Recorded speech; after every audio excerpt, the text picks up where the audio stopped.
That's fine.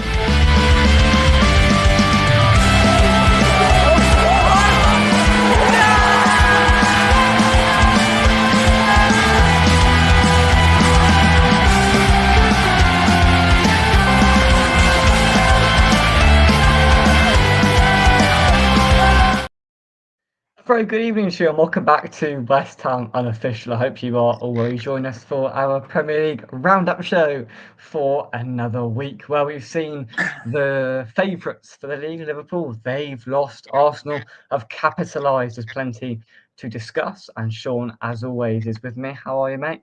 I'm not too bad, buddy. And yourself? I'm okay. I've had a little bit to drink this afternoon, but I am okay. I'm going to get through the next half an hour before Oasis kick off at 8:15, about 500 yards from where I currently am. You better hear that then. Indeed. Hello to everybody joining us in the chat. Good evening to you all. We will start at Brentford, where they have beaten Manchester United by 3-1. Now, we've spoke about Brentford in the past, Sean, about them being not so good this season. Frank has obviously gone to you boys. They've got the set-piece coach in charge, Keith Andrews, I think. And they've underwhelmed at the start of the season, but the gift that keeps on giving, Manchester United have turned up and they've beaten by 3-1. How much relevance do you put on this game in terms of for both sides, really? Not a great deal, really. The Brentford fan, we know Clive, he went to the game, and I do you know when you half write a comment on something, you thought, no, I'll delete that, I can't bother with the conversation. Yeah. He wrote on there, brilliant game, great win. I thought it was a brilliant win, but I watched it and I thought it was a really poor game for football standard. I thought it was scrappy. Neither team held on to it very long. Some good goals, don't get me wrong. The goals were both 3 goals. Two of them especially almost like on the counter-attack. You know, you can get behind United, a bit like when you could get behind you when you had a back three. The spaces was there. Their tactics were right, but it wasn't a great game, especially the second half. But I'll be honest, I know there's more pressure on the manager now. I think it's just a matter of time before he goes. I think he got lucky last week when Chelsea went down to 10 men after 5 minutes. That was almost like a gift-wrapped game, even though they nearly threw it away. And I know a lot of United fans, and I've seen it all over Facebook, it's the worst United team they've ever seen, and he's got to go. And I don't disagree with that, but then you know when you're fans of a football club, you can get a bit delusional how good you think your players are. I looked at their team, and not just the team, but their squad, like, they haven't got a goalkeeper. A bit like your lot, really. They've probably got 3 or 4 goalkeepers to choose from. None of them they really trust. Do you know what I mean? They got a few fullbacks that big clubs let go of. You've still got Shaw. You've still got Maguire. Probably not good enough anymore. Do you know what I mean? You've got Ugarte who didn't come from a very big club. You've got a striker no one had heard of. And Buemo and Cunha, they're 2 good players, but they bought them from Wolves and Brentford. Do you know what I mean? So if you go and then say you have that sort of lineup, you've got Mainu. I've never rated him as high as a lot of players do. You've got Bruno, can be a brilliant player, but is it worth the baggage that comes with him trying to fit him in his moods? So when you list who United have actually got on the pitch, whoever the manager, it kind of tells me it should be like a close game with like mid-table sides like Brentford. Yeah. I think that is kind of roughly where they are. Maybe they are probably just a top half side, but I wouldn't go overboard with that lineup. Do you know what I mean? It's not whoever the manager, the players aren't. There's not many top players there, like that every club would want, if any really. Like even if West Ham were in the market for some of the West United players, you probably only actually want 4 or 5 of them, I'd imagine. Not much. But it's got to the point where do we have to realign our expectations of Manchester United? Everyone thinks of Manchester United and thinks of the upper echelons and everything. But I get your point. Do we have to realign and go, you know what, Brentford beating Manchester United, it isn't the big scalp that maybe it once could have been or was. I think I was driving home from work yesterday and I looked at their team and their bench. It was poor. You've got Mason Mount come on, who's had a little mini resurgence lately, but he's been poor for a couple of years. A couple of kids were on the bench that didn't come on. I think there are 2 goalkeepers on the bench. Do you know what I mean? It's not a brilliant squad of players.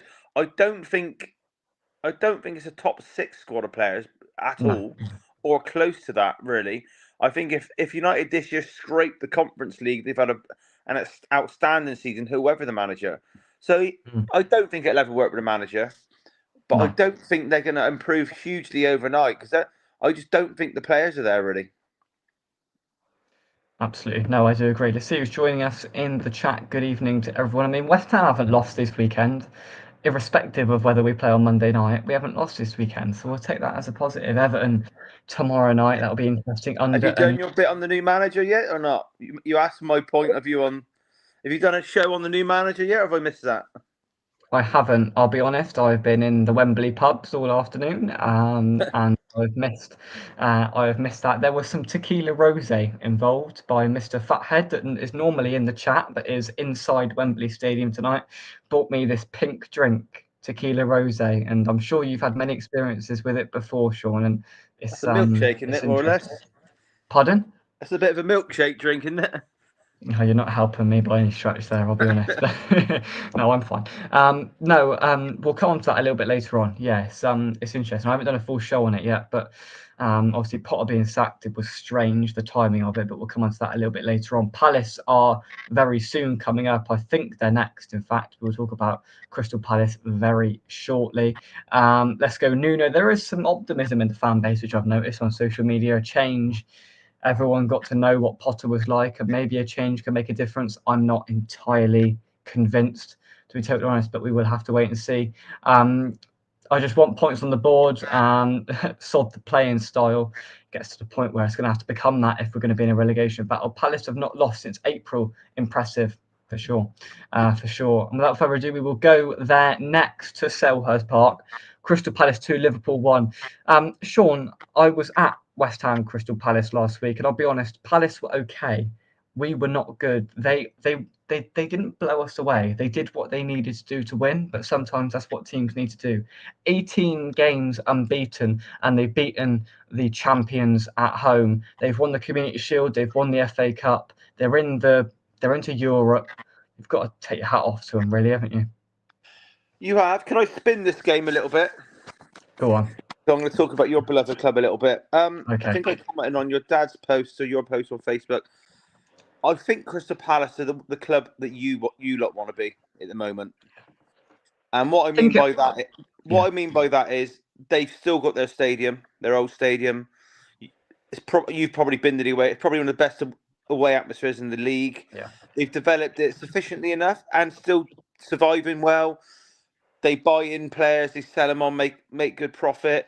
They seem to have a good conveyor belt of come through. I'm not saying it to rub it in your face, but they're kind of a level. I know West Ham are historically a bigger club than Palace, but they're probably now a similar level to West Ham. Is not one of the biggest three London clubs, but the next level down. So it's natural to compare you. And they can't. I'm not sure what the training ground is, but are probably better than yours. Probably. I'm just saying, like, I know you got the new manager in, and that's one thing. But the bigger problem is you all know is probably above that. And I think Palace are probably where if I was a West Ham fan, I'd look at them thinking that's what we could be. They haven't. I don't think their owners. I don't think their owner's super rich. I don't think he's coming in. Do you know what I mean? I think he hasn't come in and chucked billions at it. They're just a very well-run club who haven't had. I think what Palace have done is ripped out of it either. So. No, 100%. I agree. You know, Palace are what we were a couple of years ago. You know, there's no doubt about that. But they're probably better than what we were a couple of years ago. The things that Palace have done differently is they've recruited a manager which is very good. We played Frankfurt in the Europa League semi-final 3 years ago. They beat us, and Frankfurt went on to the final to play Rangers. And I noticed Oliver Glasner then. He was manager of Frankfurt, and I said at the time, you could probably go back and watch the shows, that manager is a very good manager and will be in the Premier League. Lo and behold, he goes to Palace and he's done brilliant things there. That's the sort of manager that West Ham should have gone to try and progress the club forward. He's a brilliant manager. I said it from as soon as we played them. They beat us. They outplayed us over 2 legs. And I said that man will be in the Premier League very soon. And he was. They've done brilliant things. I've got nothing but good words to say about Crystal Palace. I'm glad they beat Liverpool yesterday. I'm glad they won the FA Cup and the Community Shield. I hope that they can sustain it as they go through European football, and echo what you said in terms of they're what we should be right now.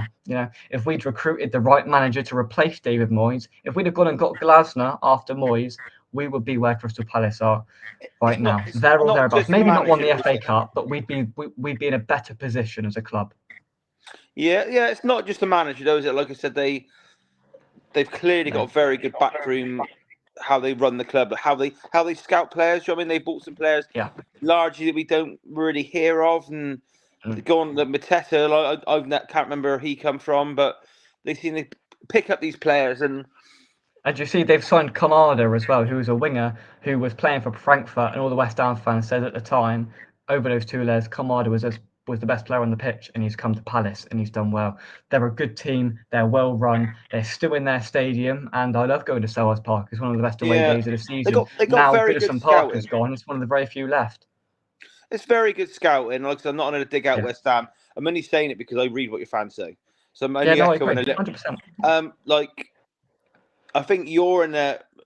I know it's not the West Ham review show, but you're sort of in the era of like you've picked up a few Southampton players. I'm not saying the new one's terrible, but it's a kind of a predictable sort of signing. Do you know what I mean?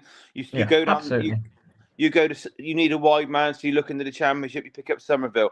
I'm not saying it'd be a bad signing, but you're quite predictable. Almost like there's not that much thought gone into it.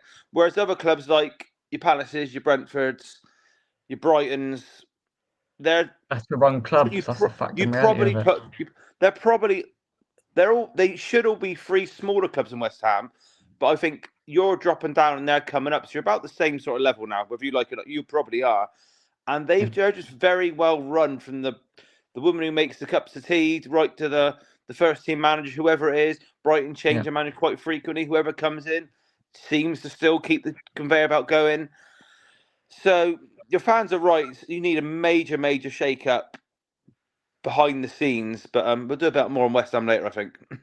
We will, no, and you make the point, and we spoke about Brentford and Palace, 2 clubs and two sort of revolutionary positions where they're in. That's where we want to be. That's where we should be, but it's not where we'll be. But we'll come on to that a little bit later on. Let's go next to the Tottenham Hotspur Stadium. I'll be honest, I haven't watched any football this weekend, so I can't offer any opinion. But I've seen some pretty negative tweets from you last night, Sean. They popped up on my timeline. You weren't too happy. Tottenham won, Wolves won. I had a few beers as well, mind.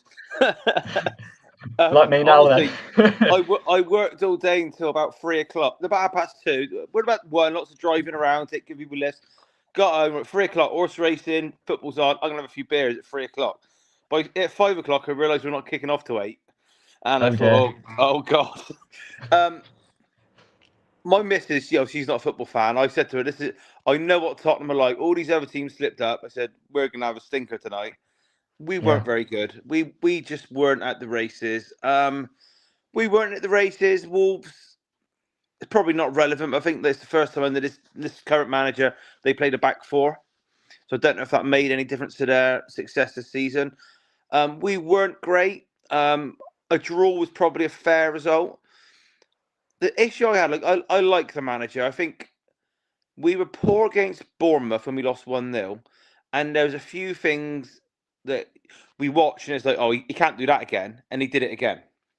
Like against the lesser sides, we probably need more in centre midfield than a Paulinho and a Bentancur partnership. One of them, probably Bentancur, would have to sit out at home against a side where we need to score a couple.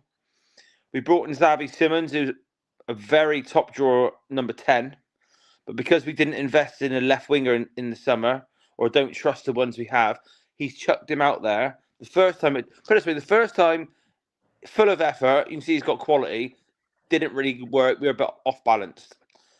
We left him out of the team versus, it was in the week, was it the Champions League, was it Doncaster? I can't remember.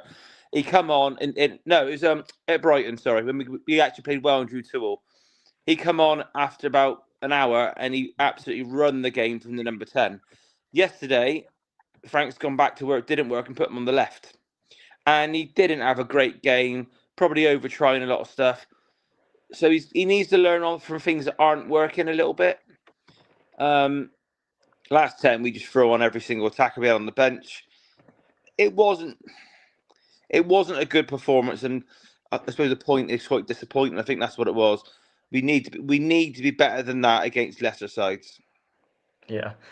Yeah, I mean, I saw it and I thought this could be, a potential banana skin, and it didn't surprise me, the 1-1 result. I thought you'd win, but when I saw the draw, I was like, okay, all A right, couple, it a didn't. couple of things. What's the word? Statisticians. I can't get the word out. People that love stats. Yeah, Our open play XG is quite low. I think even against you, we scored from a set piece or two, didn't we? yeah, Our open play XG is not great. I don't think we had a shot on target until the goal in the second half yesterday. So being 1-0 down for, well, it was 45 minutes because we scored injury time. That's quite poor. We're not really we're playing nice football. We're not really creating enough from open play. That is very visible. We have lots of the ball, lots of wingers getting the ball, beating a man, cutting back, crosses getting blocked. We have got injuries from some players that would make a big difference in that. Like if you take out, like Solanke's probably our best striker, he's out.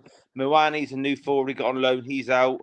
We haven't got Madison, we haven't got Kulusevski. That's 4 players who are very good players, really. I don't know so much about Moani, but that's when fit. I mean, that's 4 good attacking players. We're definitely missing Madison, his creativity. We're missing Kulusevski's drive and aggression. yeah, It means we have to give Richarlison a run up front. He's always going to be hit and miss. One week he can look very good. Next week he's off. And the left wing is a problem. We've got 4 or 5 who can play there, and whoever's done it so far hasn't quite worked. So we're relying on the left fullback to push up and give a bit of extra width up there. So yeah, it's work in progress. We're third in the league, so I can't complain too much, but Frank definitely needs to learn fast what isn't working and just don't go back to that. I'd rather just try something completely different. That's all. yeah, yeah. I mean, it was always going to be a transition period for Spurs. There's been good games, and there'll probably be bad games, and it's a balance, and it will see Mm. over time whether it comes good, and I think it will, to be honest. A bit about West Ham: we just get unemployed managers, bar getting a basement. All the dwarf knows a bargain. That's all he wants. People out of. I think out of the last 11 managers, I don't think we've taken anybody out of a job. We've just taken people that have been jobless. And Nuno is another prime example of that. And listen, Nuno might be a brilliant manager for West Ham. I don't know. I don't know. We're going to ask Sean about that very shortly. But before we do, we're going to talk about Newcastle versus Arsenal, the Super Sunday game. Newcastle 1, Arsenal 2, a 96th minute winner for Arsenal to take a couple of points off of the Geordie boys. Now, this feels a little bit critical. They were 1-1 going into injury time, with Liverpool losing this weekend, not picking up any points.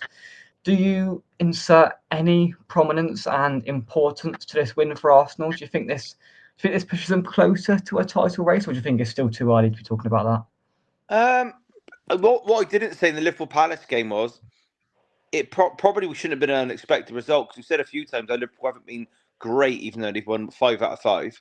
So that shouldn't be the biggest surprise. I think Arsenal so far have also been a little bit hit and miss. They haven't exactly impressed me massively. that? So yeah, you'd imagine they should be in a title race. We didn't really get one last year, did we? A title race. So No. um, I think we'll just have to have a look at it in about 2 months' time, because we still don't really trust or know what we're going to get from Man City. Do you know what I mean? They can blow away a poor side, but then they can throw in a stinker.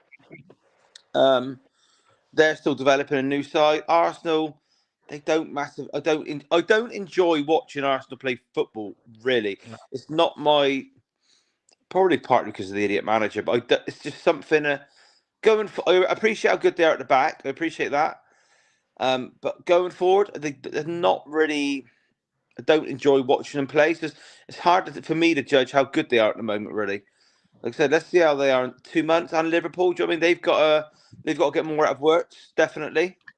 I think it's Um, just a sort of re-evaluation at Christmas, really, isn't it? Because it's all a bit up in the air at the moment. We don't know what's going to yeah. happen. The likelihood is Liverpool are going to be the front runners, and it's just who's going to be the real opponent to them, because we need a title Mm. race this season, and who's But going to provide it, really? Will it be Arsenal? Will it be City? It's up in the air, isn't it? there's many ways of looking at it as well. Like also, something the commentator said at the United game. And I'm guessing you fall into the same category as this because you're at the Carabao Cup, aren't you? Yeah. Man United don't play a midweek game until December. So the Wow. teams that are so the teams that aren't in Europe and the teams that are out of the Carabao Cup, they will pose different threats to these teams that are in Europe and still in the Carabao Cup. So there could be quite a few little upsets and things happening between now and Christmas. Yeah, you would think Liverpool should win the league. We're going early with that, but you just don't know. Do you know what I mean, they've got to click at some point. They've got two new strikers to integrate, maybe in the same side at times. What did they pay for Wirtz? 115 million, wasn't it? And I mean, they spent 115 million on him, and all right, they've lost Trent, but they spent another 100 odd million on Isak. They've spent money this summer, and I know they haven't done in the past. That's why FFP have allowed it. Liverpool have spent a lot of money. It's whether Arsenal can keep up with it, because Liverpool were better last season without the 300 million that they've spent. yeah, thing is that you spend the money, then you get the players get a bit older, don't you? I'm not saying he has True. been poor, but remember I said at the start of the season, at some point, Van Dijk will dip off because he's getting Yeah. to that age. I haven't studied him much this season, so I'm not sure how well he's playing. But he has ran that defence for what, 5 seasons, something like that. Like Yeah. everyone looks up to him, everyone relies on him. If Trent marks like an 8-year-old kid, he's got Van Dijk babysitting. You look up to a world-class centre half, which he has been.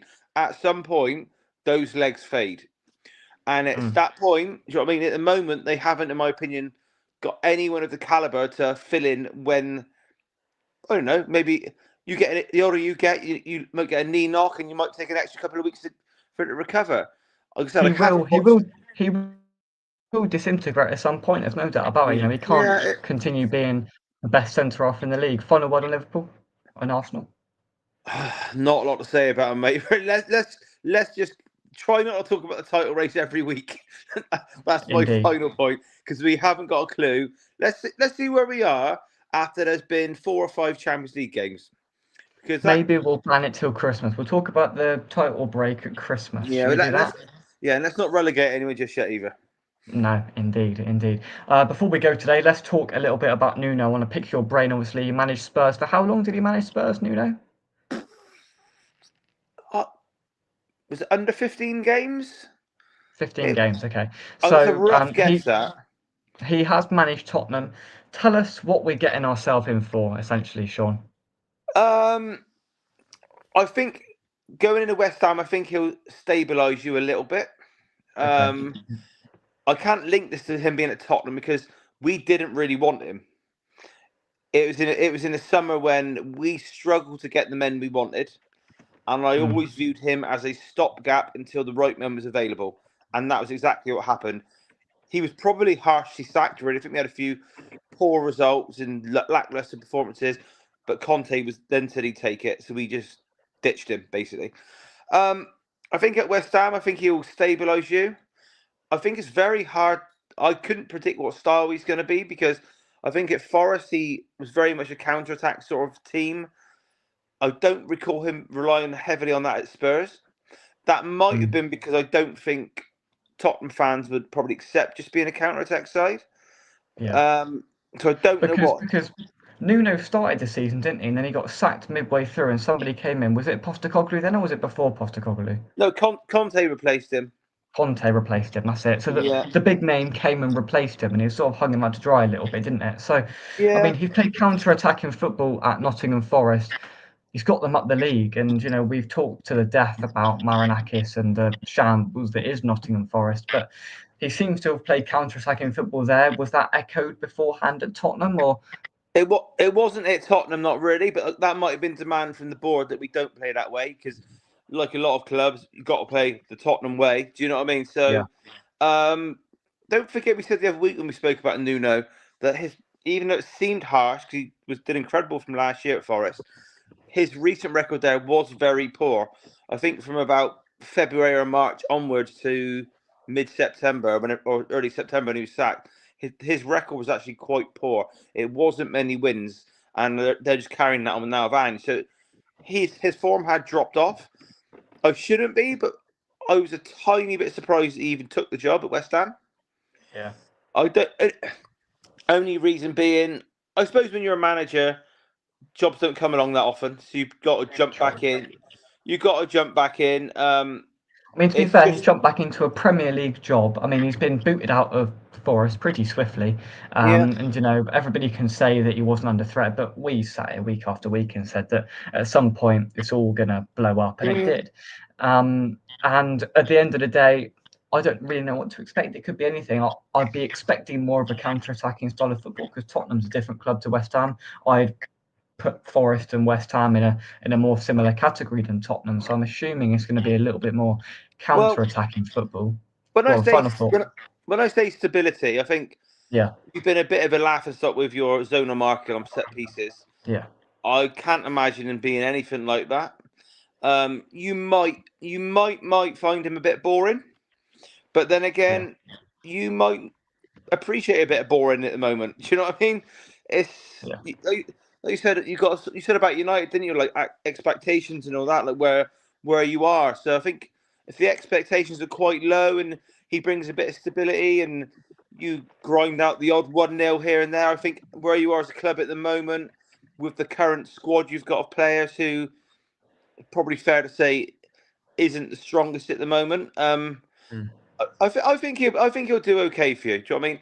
But I think you're in a sort of place, and he's in a sort of place where you probably already know he's going to come in, be there 2 years, and then someone else to be in, and it goes on like that, doesn't it? Really, but yeah.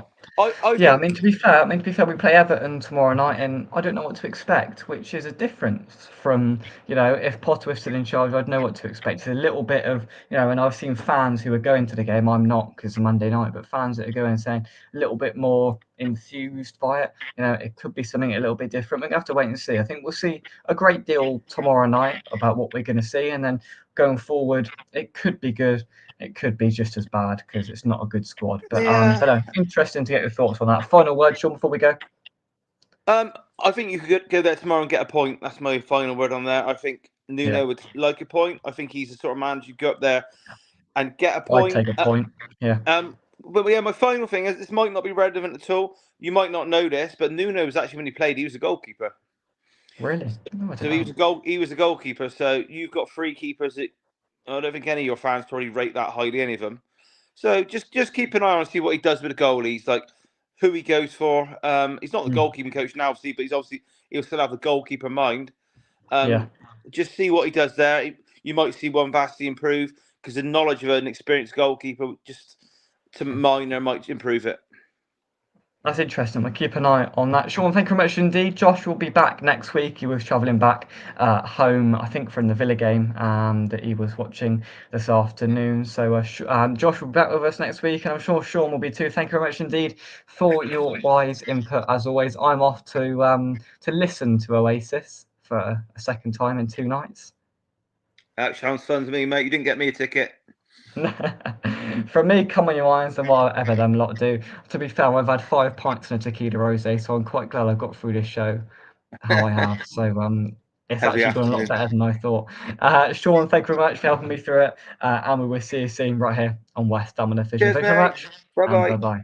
There you. Cheers, mate. Thank you.